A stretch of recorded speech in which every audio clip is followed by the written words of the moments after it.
My son returned home and requested, after I completed it. Greetings. The July air lingered thick and fragrant, an evening that invited open windows and leisurely gestures. My house, small and weathered by years of salt air and sun, felt more vibrant than it had in ages. Outside, the familiar sound of the ocean rose and fell in a soothing rhythm. Yet even that couldn't quell the flutter of nerves I felt in my chest. Elijah was returning to his abode. As the gravel crunched beneath the tires, and the gentle hum of the engine filled the air, I found myself momentarily frozen.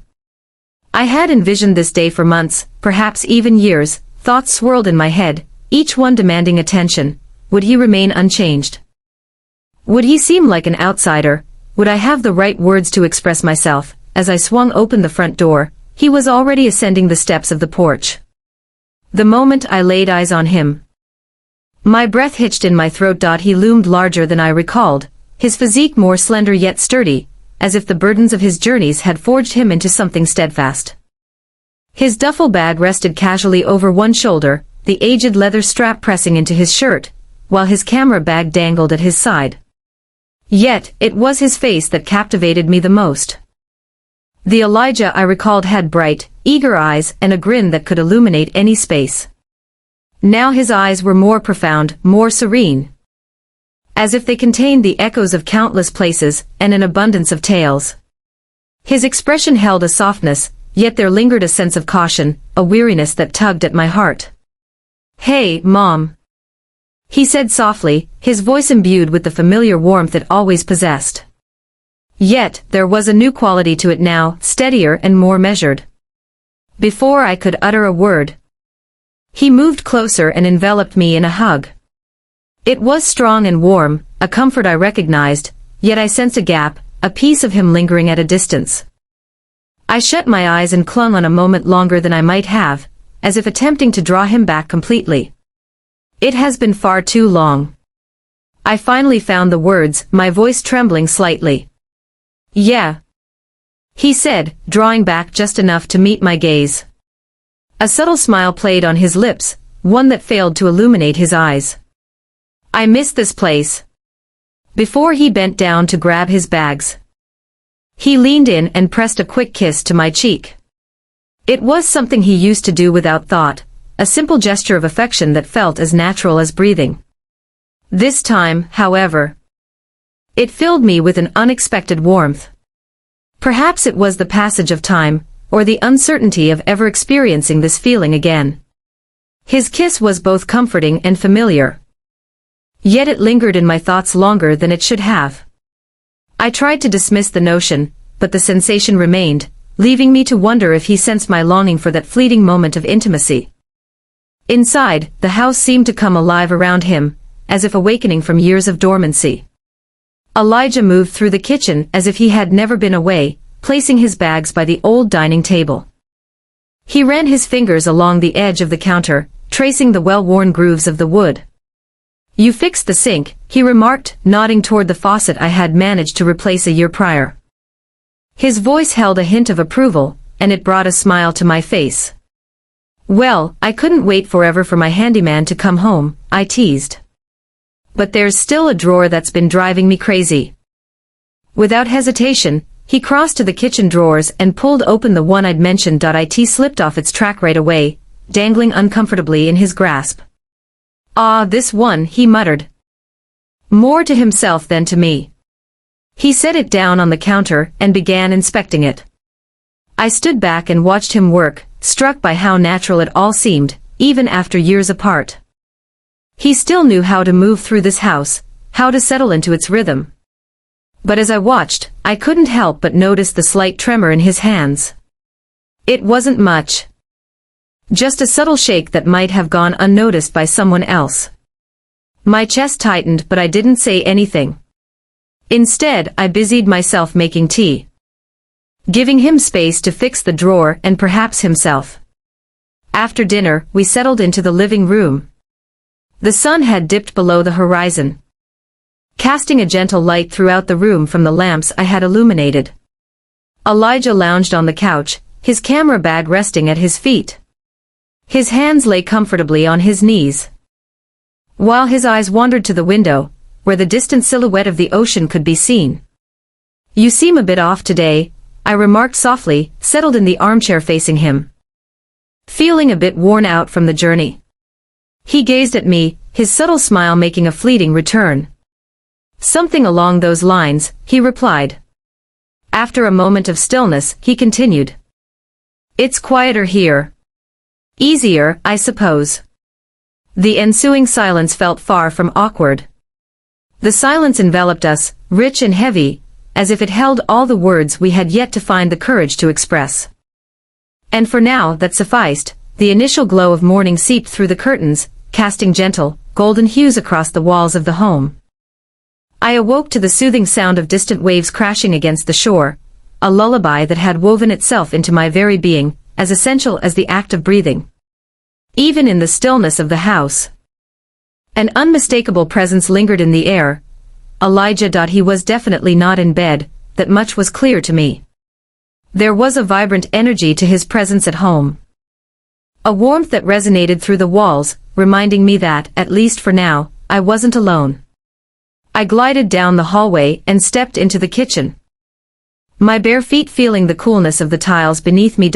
My movements were deliberate, nearly sacred, as if I sought to preserve the delicate tranquility of the morning. As I reached for the teapot, my gaze drifted to the window, and I suddenly froze. There he was, perched on the weathered porch swing. The soft glow of the early sun framed his silhouette beautifully. He held a mug gently in his hands, steam rising in soft, lazy curls, while his camera bag sat quietly beside him. The view, both known and pristine, caused me to hesitate. That camera served as his lifeline, guiding him through uncharted territories. Observing it in a state of inactivity felt peculiar, nearly unnatural. I prepared my tea, the comforting routine anchoring me, and ventured outside. The door creaked softly as I opened it, and Elijah turned his head toward me, offering a faint smile. He appeared at ease. More so than I had witnessed in years, yet there was a subtle stillness about him that I couldn't overlook. "Good morning," I said, as I settled onto the swing next to him. The wood groaned beneath me, a soft echo of the countless years we had shared within these walls. "Morning," he replied, his voice a soft murmur, thick with the remnants of slumber. For a time, we remained silent. The world around us stirred to life, with birds singing sweetly in the trees, and a gentle breeze whispering through the leaves. The ocean murmured softly in the distance, constant and calming.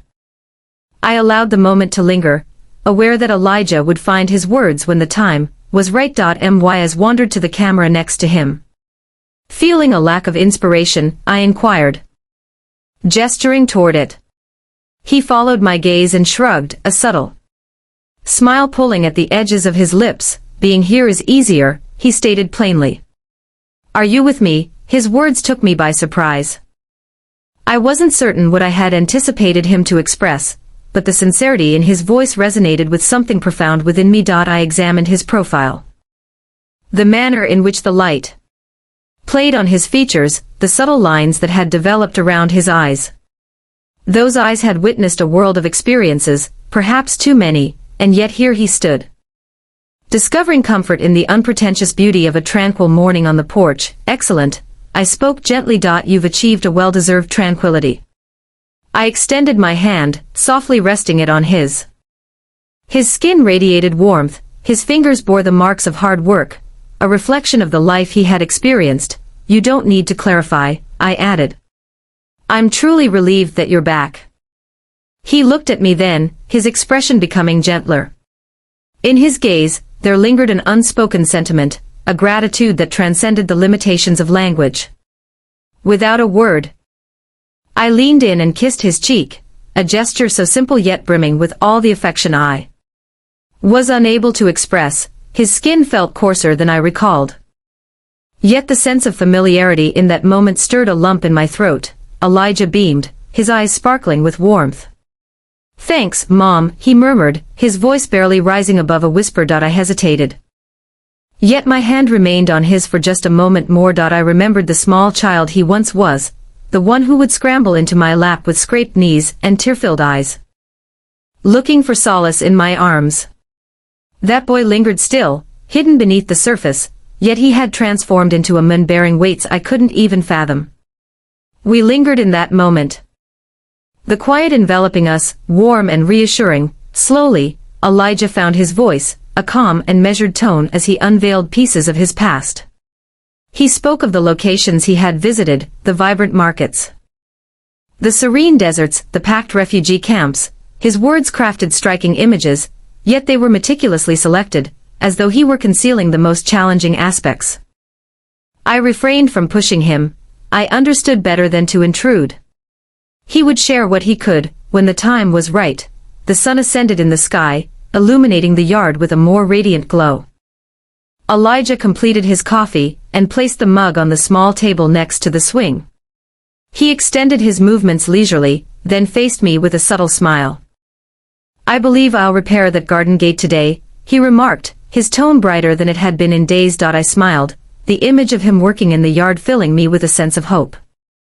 "It definitely needs some attention," I responded. He bent closer and pressed his lips to my cheek, his touch enveloping me in warmth and familiarity. "You're the best, Mom," he said gently before going inside to fetch his tools.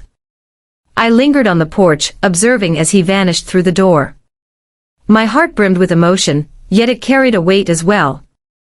His gestures of affection and his willingness to mend the small things around the house conveyed so much more than words ever could. Still, I could feel the burden he bore, the silent truths he wasn't prepared to reveal. As I savored my tea, I found myself pondering whether this time spent at home would suffice for him to discover what he sought. I wished to be his support, his safe haven, yet I understood that there were aspects of his journey he would need to confront alone. The swing creaked softly as I rocked back and forth, the morning sun warming my skin. For now, I decided it was enough to simply have him here, to share these quiet moments and hold on to the hope that, together, we could find a way to navigate this new chapter in our lives. The morning light was exquisite, pouring through the windows in gentle, golden rays that enveloped the house in a surreal, ethereal glow. I stood in the living room, carefully adjusting the fabric of my dress. The floral print was delicate and cheerful, while the subtle touch of lipstick I had applied brought a freshness to my face that I hadn't experienced in years. I couldn't recall the last occasion when I had exerted myself so much. Certainly not since Elijah had departed. He observed, naturally. Elijah consistently observed. Upon entering the room, I sensed his gaze fixate on me. He sat cross-legged on the floor, his camera gear sprawled out in a beautifully chaotic arrangement around him. His hand paused above the lens he was polishing, and even in silence, his expression spoke volumes. His eyes held a warmth, an unspoken acknowledgement that stirred something profound within me. The concept for the photo shoot originated with him. "Let me photograph you," he'd said the day before, his voice steady but insistent. At first I'd hesitated. I wasn't used to being the center of attention, and the thought of posing for a camera felt both strange and indulgent. But something about the way he'd asked, earnest, almost reverent, had made it impossible to refuse. Now, as I stood there under his watchful eye, I felt a nervous flutter in my chest. Elijah motioned for me to sit by the window, where the light was strongest. He adjusted the curtain slightly, letting in just enough sunlight to frame me in a soft glow. I perched on the edge of the chair, feeling slightly self-conscious, but Elijah's movements were calm and purposeful as he adjusted the focus on his camera. He didn't speak much, but his presence was steady grounding. The faint click of the shutter was the only sound in the room, a rhythmic reminder of the moment being captured. As he worked, I watched him through the lens of my own memories. This was the boy who had once run barefoot through the yard, who had built forts out of driftwood and dreamed of far-off places. Now he was a man. A quiet, contemplative man who carried the weight of the world in his eyes. "Relax," I told myself silently, softening my posture and letting my shoulders drop. I thought of the countless faces his camera must have seen over the years, the lives he documented, the stories he preserved. And now here he was, turning that same lens toward me. Elijah shifted his angle slightly, leaning forward to capture a close-up. His movements were fluid, almost instinctive, and as the camera clicked again, I couldn't help but wonder what he saw through the viewfinder. Did he see the lines etched by years of worry and laughter? Did he notice the way the light caught the faint gray strands in my hair? At one point, he lowered the camera and looked at me directly. There was a softness in his expression, something unguarded. Without thinking, I stepped closer to him, placing a hand lightly on his shoulder. I leaned in and pressed a gentle kiss to his cheek, a familiar gesture meant to convey nothing more than love and gratitude. But as I pulled away, I felt a strange pang of emotion. It wasn't just the act of kissing him. It was the way he looked at me afterward. As if he understood the depths of my affection in a way words could never fully express. His eyes lingered on me for a moment, soft, searching, as though trying to capture the essence of what I couldn't say. I smiled, but my heart was beating faster now, the simple act of a kiss feeling heavier than I had expected. A warmth spread through me, and I realized that Elijah, even in his silence, had a way of making moments feel profound. The photo shoot continued, though the mood had shifted slightly. There was an intimacy now. A sense of shared vulnerability that hadn't been there before. Elijah guided me to stand near the window, where the sunlight painted golden streaks across my dress. He took a step back, his camera clicking in a steady rhythm, and I could feel the weight of his focus on me. By the time we finished, the room was filled with the warm glow of late morning, and I felt both exhilarated and strangely at peace. Elijah set his camera down carefully, his expression thoughtful as he reviewed the shots on his screen. For a moment, neither of us spoke. The silence wasn't uncomfortable. It was full, charged with the unspoken understanding that this was more than just a series of photographs. It was a way of seeing each other, of capturing something that words couldn't quite reach. As I turned to leave the room, I caught a glimpse of one of the photos on his screen, a close-up of my face, bathed in sunlight. My expression soft but resolute. It wasn't perfect, but it was real, and in that moment it felt enough. The evening arrived quietly, like the soft murmur of the ocean in the distance. After the photo shoot, the house settled into a peaceful lull, with only the hum of the refrigerator and the occasional rustle of the wind outside breaking the stillness. But something had shifted between Elijah and me. The space between us, once defined by the casual rhythm of mother and son, now felt filled with a quiet understanding. A bond that had deepened in ways I couldn't fully explain. As the sun dipped below the horizon, the last vestiges of daylight spilling through the windows faded into dusk. Elijah, who had spent most of the day in a contemplative silence, surprised me by reaching for the old radio on the counter. He tuned the dial, his fingers brushing over the knobs with familiarity, until a soft jazz melody filled the room. The smooth rhythm of the music drifted through the air, as soothing as the ocean's waves. I stood there, unsure of what to do next. The evening unfolding in unexpected ways. Elijah looked over at me, his eyes glinting in the dim light. There was a playfulness in his gaze, something that reminded me of the boy he used to be. The one who would ask me to dance around the living room for no reason other than the joy of the moment. "Dance with me, Mom," he said, his voice low yet assured. It was a peculiar request. And yet it seemed fitting. It had been years since we last danced, likely at the last family celebration when Elijah was still a teenager. Yet now, as the music enveloped us, I felt an irresistible pull to step closer to him, without a moment's hesitation. I placed my hand in his, uncertain of my next move, but Elijah led me softly, his grip both strong and gentle. Initially, our movements felt clumsy, rigid with the unease of two individuals uncertain about the true significance of this moment.